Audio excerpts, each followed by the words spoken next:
What's up, man? What y'all doing, man? I messed up, man. I messed up royally. I messed up bad. Okay? Totally messed up. I just did a live feed. And the doggone thing was processing. You know how YouTube processes the live feed and everything? I thought it was trying to process one of the ones I was trying to delete. So I hit delete. It deleted my whole live feed that I just did. So now I'm mad. I'm pissed off. I can't believe I did that. I text Sean. I was like, hey, can I get it back? He was like, nope.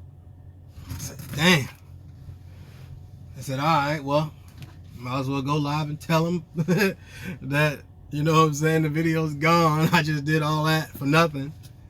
You know, I don't know. If you caught that live, then you got a good one because, you know, I was knee deep. You know, I'm still knee deep in the hustle. I'm still knee deep in the grind. I still want to do it. You know what I mean? What y'all doing though? Shit. Who that? Who is that right there? Say something. You know, I got one person in here. What up? Man,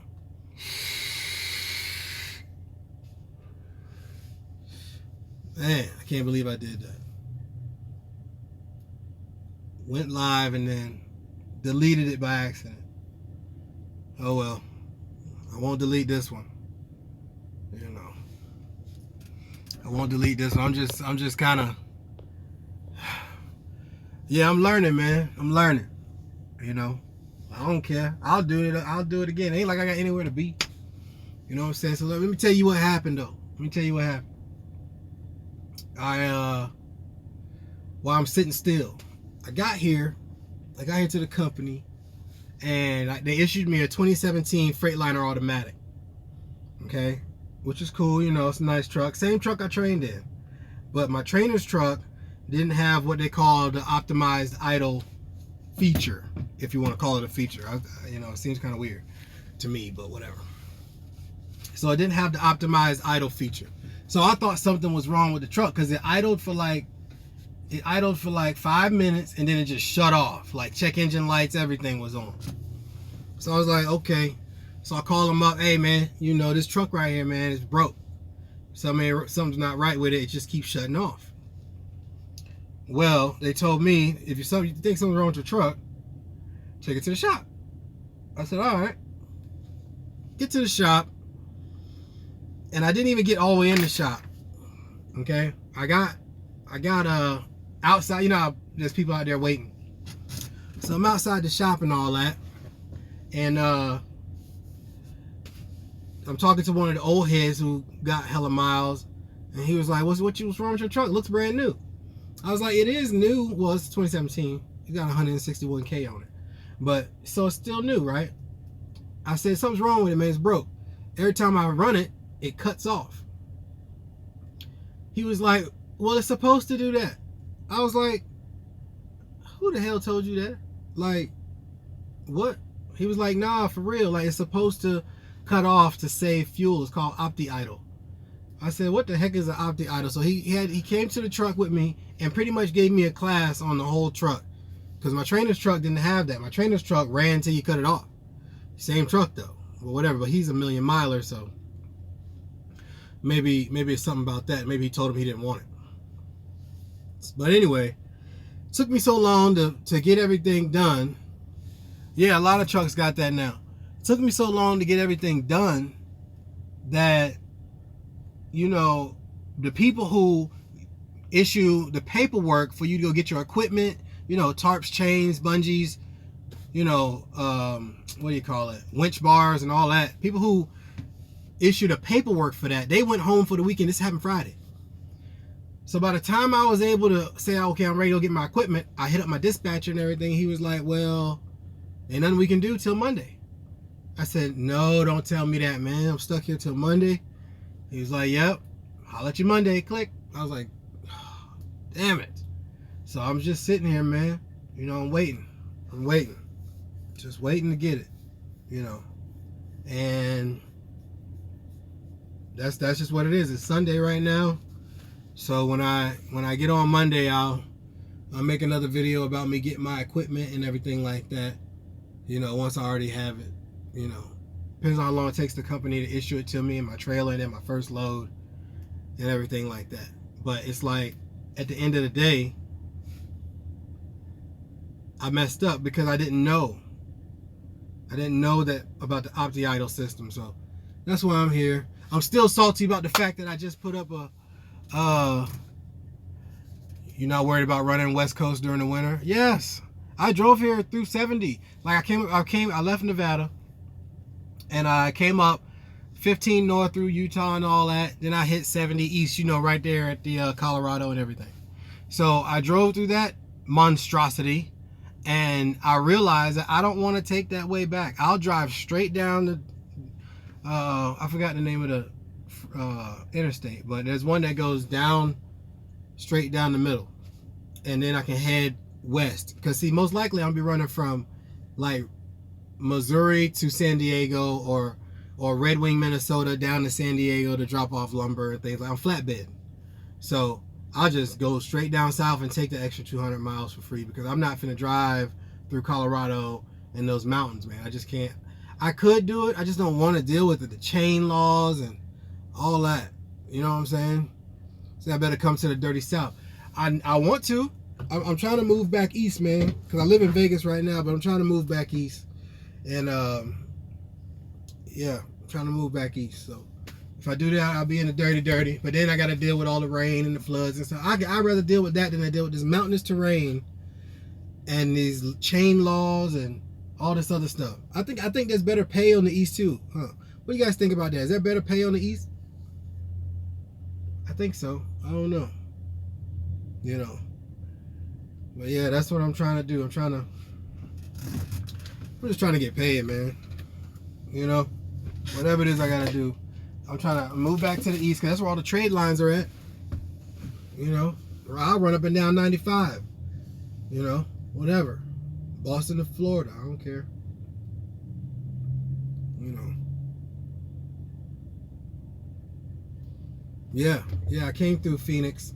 I went through Phoenix. Matter of fact, I was supposed to get my truck at the Phoenix one, but they didn't have trucks with the flatbed, the headache rack.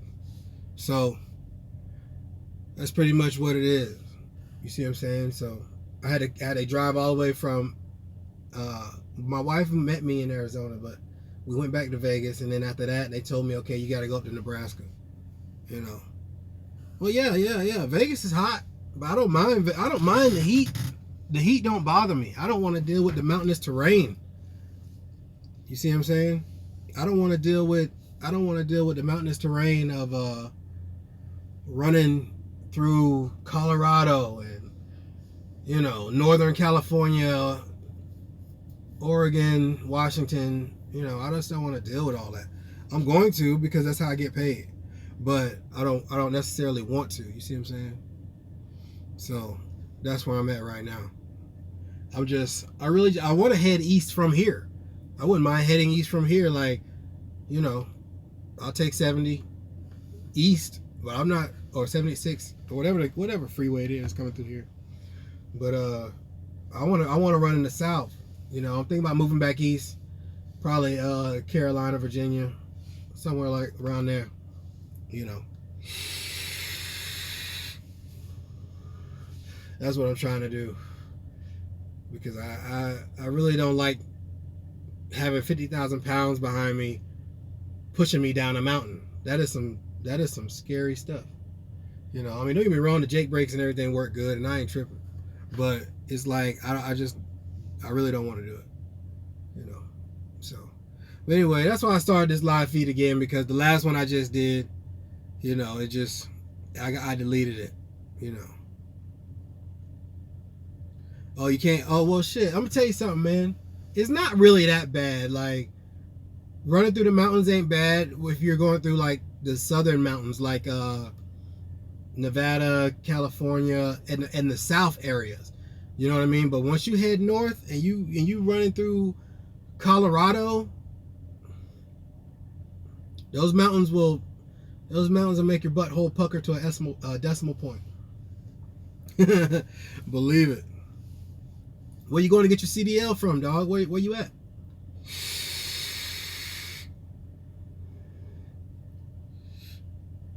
Kentucky, yeah. There's mountains out there. Mountains out there, heading towards Tennessee and all that. Yeah, mountains out there too. What are those? Blue Ridge, I think. One of those. Oh, you going to Swift? All right. You know, I don't know. I heard a lot of stuff about Swift. But like I said, I've been in the game like on my own truck for all of 48 hours. So take what I say with a grain of salt, bro. I'm not an expert by no means. I started these videos so people can watch me learn. I haven't even got my trailer yet. You see what I'm saying? I'm not even running van. I'm running flatbed. So, you know, that's what it is for me. I'm running flatbed heavy. You know, I'm gonna be tarping and stuff and going through all the drama. Because I need to get a couple years experience so I can start running specialized freight like vehicles and stuff like that where I don't have to tarp it, but you know, I gotta pay my dues, man. I gotta pay my dues. You know, how long you been in trucking school?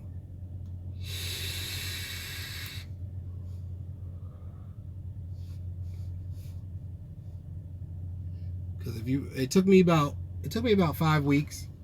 It took me about 5 weeks to get my CDL. Oh, you've been there for 2 weeks? Okay. Well, a lot of things you're going to learn in trucking school, your trainer is probably going to tell you, yeah, we don't do that. You know, and that's just the facts. It's just like going through basic training in the Army. Once you finish basic training, then you get to your unit, your sergeant at your unit is going to tell you, yeah, all that basic training stuff, yeah, we don't do all that. Here's how you do it. Because everybody has their own way of doing things. And then just because your trainer does it that way doesn't necessarily mean you got to do it that way. You see what I'm saying? But you gotta deal with it. My advice to you is when you get your CDL and you get on your trainer's truck, just go with the flow. You know, don't rock the boat, man. Just get it done. Because when you get on your own truck, you can do what you want. You know, when you get on your own truck, you can do what you want. I was on a trainer's truck for 6 weeks. 6 weeks. I was on my trainer's truck more than I was in truck driving school. It took me 5 weeks to get my CDL. It took me 6, almost 7 weeks to get my get my own truck.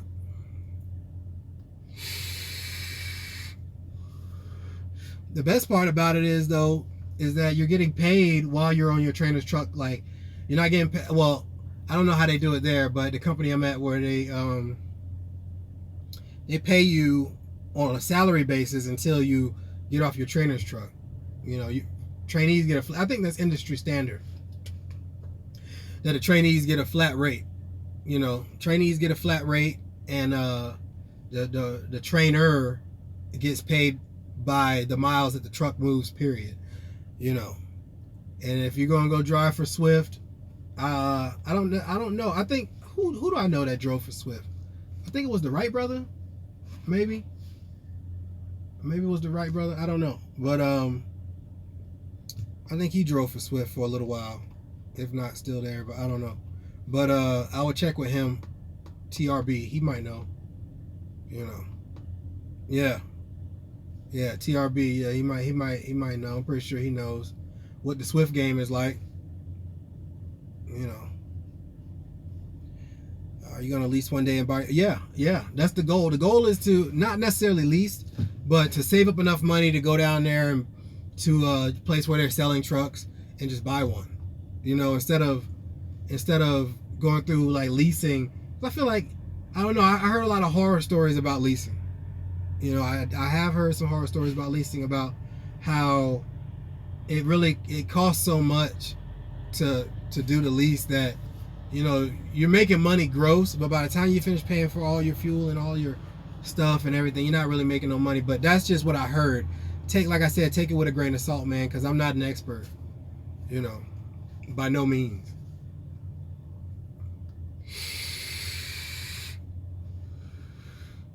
I just wish that,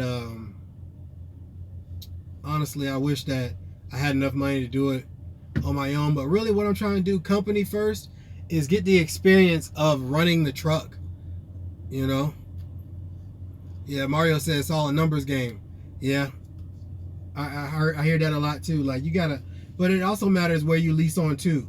Like, you got to lease on. If you lease on with a carrier, you know what I'm saying, you got to make sure that they're a big company that can keep your truck moving.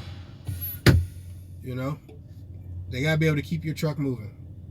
If your truck, let's like right now, the wheels ain't turning, I'm not getting paid, man. I'm just sitting here. That's the downside, you know. That's the bull of trucking. If you're not moving, you ain't getting paid.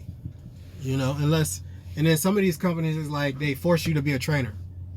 You know, they force you to train. Because not necessarily saying you got to train or you're gonna get fired, but they force you to train because you know that you're only gonna make a certain amount of money if you don't. You know, so it is what it is. I think that what I'm gonna do is I'm gonna knock out this company time for about 3 years, 2 or 3 years. You know, if something don't come up before then. But, you know, I don't think I want to train either. But like I said, when you out here and you're working, and then you look at the fact that trainers are getting paid by the miles that their student drive too, and they're getting other little perks and, you know, safety and all this other extra benefit pay or whatever they come up with. Like, that's what I heard though. Like, but I don't know how that is for sure, you know, but that is what I heard. I think that training, you can make some good money training, you know. But then again, like, you gotta be a people person. Like, you gotta have somebody in your truck. You don't know what their hygiene gonna be like. You don't know, you know, if they're a crazy person. People have been killed by their students. Like, there are some horror stories out there if you do the research, you know. Yeah, you know, it's too long, but I need the experience, man. And if I can come up with something better, like if I save up enough money, I go somewhere and get me a truck, you know, then I want to know what I'm doing. Because once you get your own truck, it's over. Yeah, your life is in somebody else's hands. You know, if you're still talking about the trainer-trainee thing, because if, let's say you training this guy or this girl or whatever, and you know they wreck the truck, you're in the wreck too. Like, you're there. People here have been, man. People die doing this. This is not one of them jobs where you can BS around, man. You gotta, you know, watch your trainee. You see what I'm saying? My trainer watched me like a hawk. He slept. When I slept, he slept. And when I was up, he was up. When I was driving, he was sitting right there giving me pointers because we were running back and forth over the mountain. You know? Yeah, wash your ass. You know, you better. And that's the thing. Like, I don't know if I want to deal with people like that. I'm a people person, but at the same time though, like when you're in a truck for a long period of time, tensions flare up, people get gas, you know, all kinds. You know, you gotta really want it, you know. And if you don't, then it's gonna suck, you know. I don't know. My main concerns about trucking is making sure my log game is together. Like, I gotta make sure I'm good with these logs, man. You know, I'm good pretty much with the Qualcomm. Not really good at paper logs. You know, I'm not really good at paper logs. Yeah, truck doesn't move unless I'm in the jump seat. That's a good way to be. That's a good way to be, because trainees have hit bridges, other cars, driven off the road, fell asleep. Like, you know, you got to make sure your student has the stamina for training.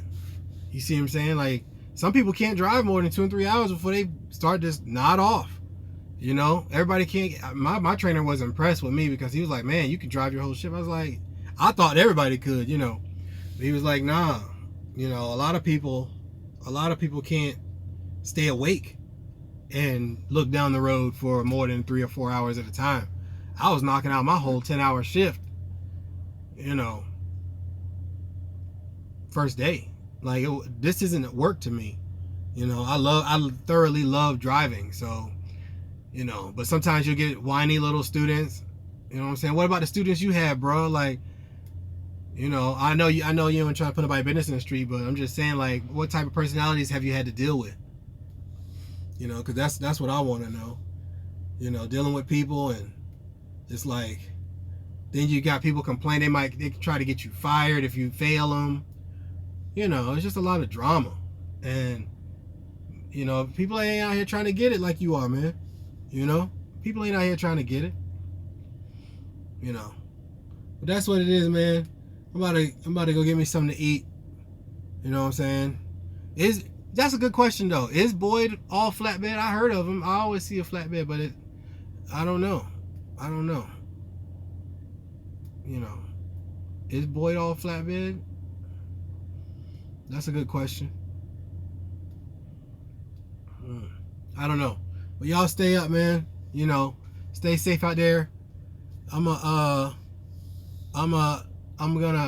be back on in a few hours because I ain't got nothing else to do. So I'll probably be back on here live again, you know, or I'll probably record a video, but I don't really have nothing to talk about because I ain't really done nothing yet. So that's why it's kind of hard for me to crank these videos out. You know, I'll see if I can get my brother to call me when he's doing a live feed. Something like that. Well, y'all stay up, man. Peace.